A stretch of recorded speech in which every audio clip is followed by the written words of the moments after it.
Hello, hello, hello, everybody. Welcome to another episode. I'm your host, TedTokez, and we got some more World of Tanks, console edition. Here we are, driving up to the front line as usual. Looks like we managed to maybe get first blood right there. Maybe not. They got some sort of fight down in the City 8 line, and they got a nice enemy presence on the base in the middle of the map. Now, with that being known, that tells me... oh, excuse me. Excuse me.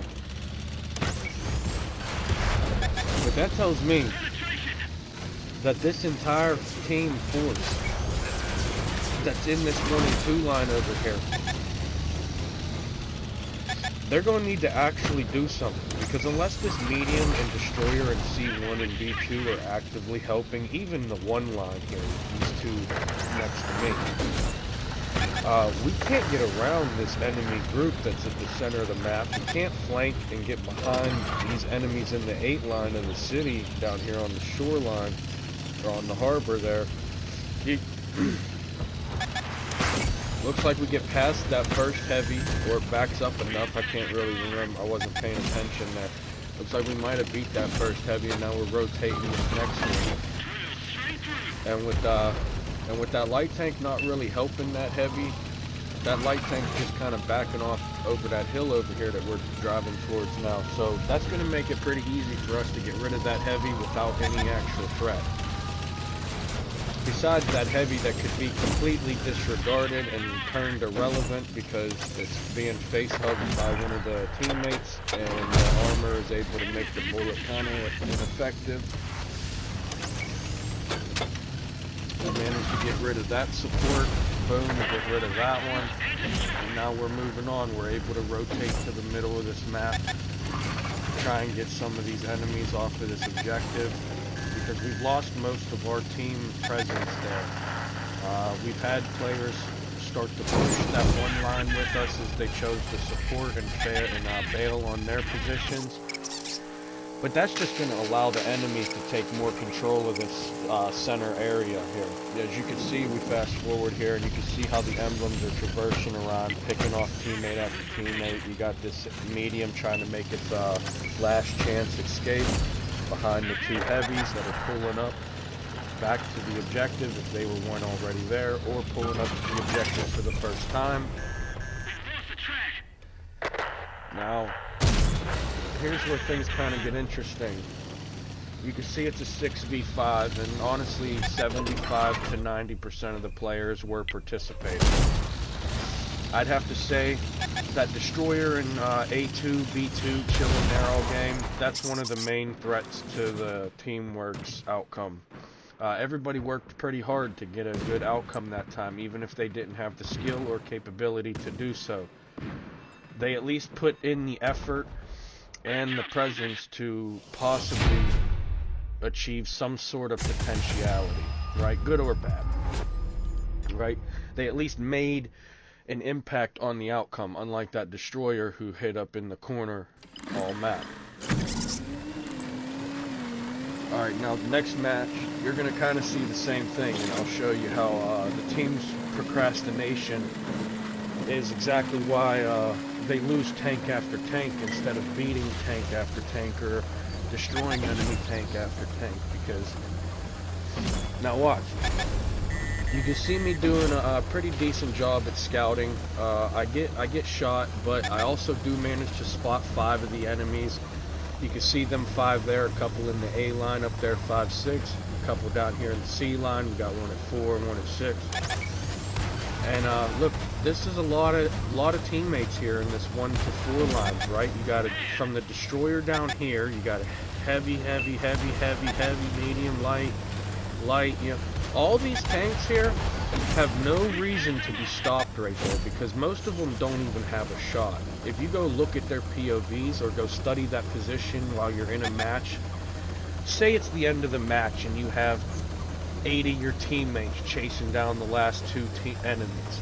You can go observe terrains and look at them from ways that you couldn't look at them from when the battle was going on. So if you go down, for example, you go down here to like G4, you go down there to where that destroyer is. If you were in that player's POV, you would see that player really doesn't have any shots from the 5 line east, but it has shots down this little canal, down this little ravine, down the H line, the J line. It can get a shot on that destroyer in the K line. You could probably get shots on them heavies in the G line. But all these tanks up here that our team is actually trying to beat, you know, they're not getting any help with that. However, not to say that that player is not participating in a way that could help the team still, even though it's out of the battle, it is still entertaining the enemy's participation factors. That one destroyer in G3 or G4, whatever it is, that player is going to be able to stop, or at least put a dampener on any enemy player coming around this south flank. You saw some enemies were trying to take our home base. Oh, that almost hurt. Look at that. We still going though, you know, got 2 kills. The team's kind of pushing, but not enough to say that they were really pushing. It was kind of me pushing them forward.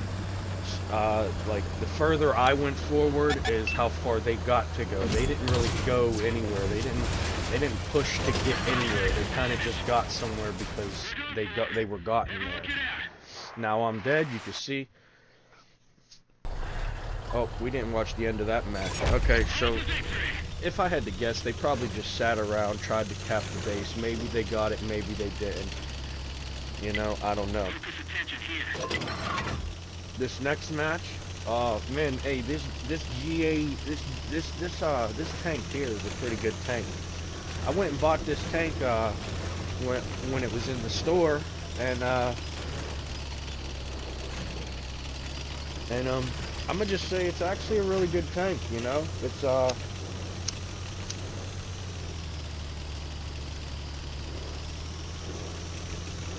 I'd have to say it's a really good tank. The only thing it has going for it negatively, honestly, in my opinion, is its speed. If it was faster, it would be a lot better.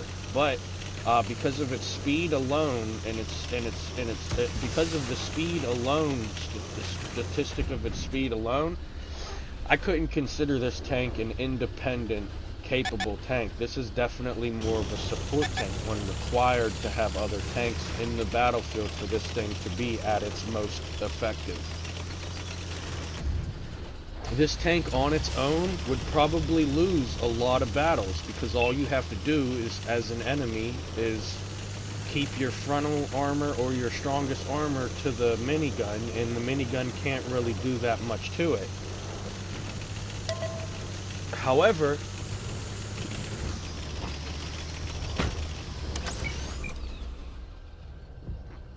if you allow this tank to get any part of your tank's penetratable armor,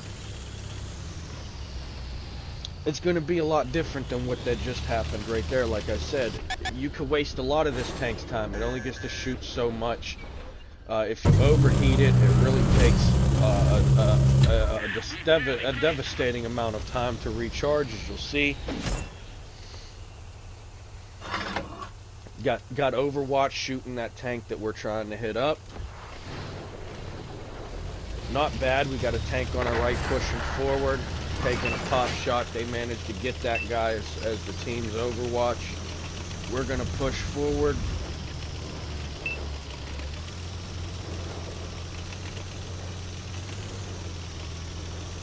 There we are. We get across a little bit of the terrain there.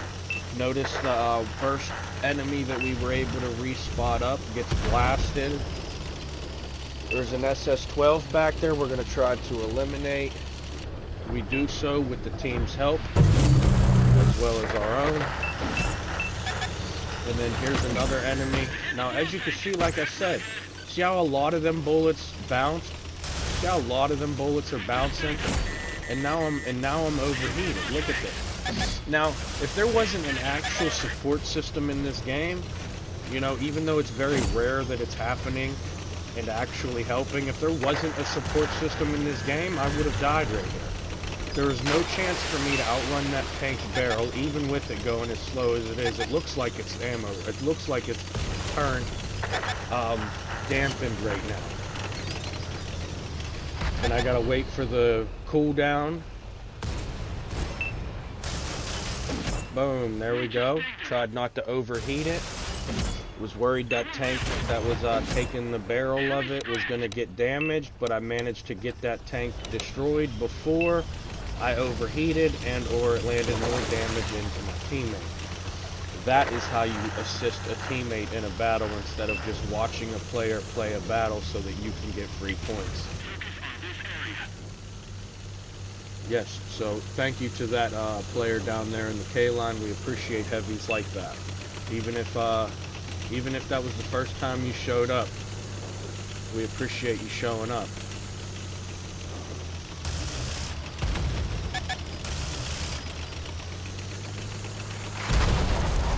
Oh, they just blasted me from across the way. That's alright though, you know. Decent match, decent match. Alright, this last one here, we got our Leopard 285. Alright, we'll fast forward up to the front line. That way I can fit all these matches into one episode.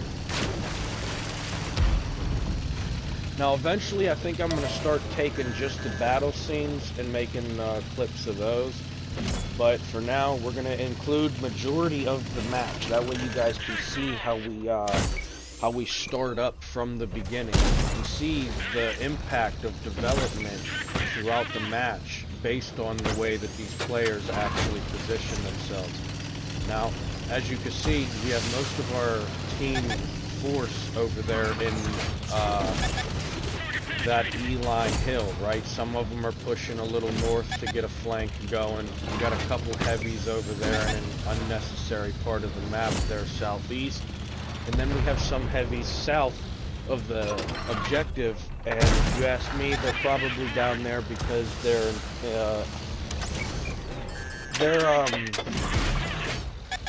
intimidated by the battle, you know? If they were like, all right, here's the thing. Let me zoom in so I can see the exact layout of the ground. Okay, look, these two right here in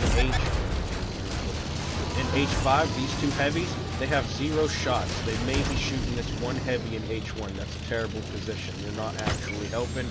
You're being made to not help the team by that one heavy. This one heavy in H1 is doing more to them, or this one medium in H1 is doing more to these 4 tanks than these 4 tanks are doing for the enemy team. This medium in H1, or J1, this enemy medium, is winning that fight, that 1v4. Incredible, correct? Now these are the things that would make a difference in the game if players knew how to play the game and or were willing to play the game. Not just get by default points. They're clearly waiting for me to push up and scout these tanks so that they can shoot. Watch once we get up here, we'll see the supportive shots if they peek over the hill enough to actually get shoddy. No, we're going to get shot by that medium that they should be dealing with. Incredible, correct? Something that should probably happen 10 out of 10 times given the situation, huh? Okay, well, anyways, now that we've wasted this opportunity and you guys get to see how much effort is actually partaken in, like, you guys, you just play the game or go play a different game. I don't understand why you guys keep thinking you're doing good when the players are doing what you do for you, and you guys, you know what I mean? You're happy with 2 kills worth of damage, 0 assist, 0 deflection by the end of it. Look at it. A group of all these heavies chasing 1 light tank. How do you guys think you're even good at the game? You know what I mean? You don't even actually play it. Anyways,